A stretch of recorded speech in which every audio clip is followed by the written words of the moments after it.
Hello, everyone. There was a wild study that was produced yesterday, a meta-analysis done on a bunch of different studies of caffeine and their effects on probability of developing diabetes, cardiovascular disease, and stroke.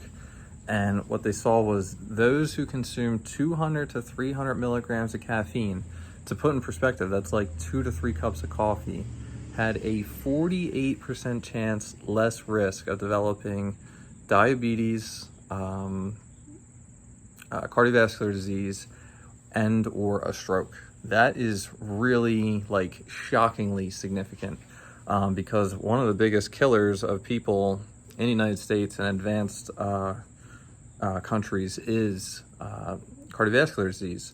So let's just say, I don't know the number off the top of my head, but let's say 33% of people die ultimately from cardiovascular disease.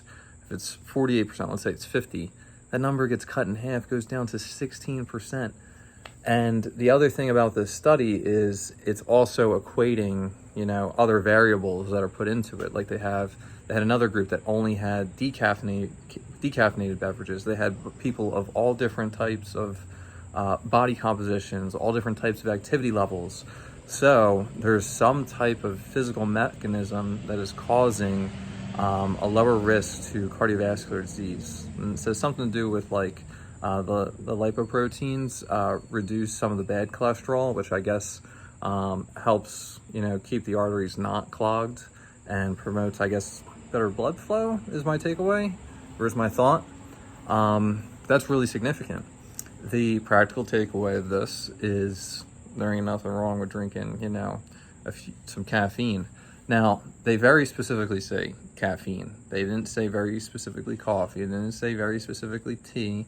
So I would like to know pre-workout and energy drinks factor into that. My guess is it's probably still helpful because it's caffeine, but maybe there's a little bit more side effects that come with those things because they might be higher in sugar.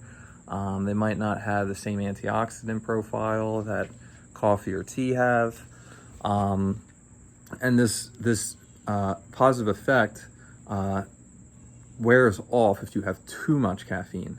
So there is a limit, but I think the takeaway is 2 cups of coffee a day, or even 3, is probably good for you.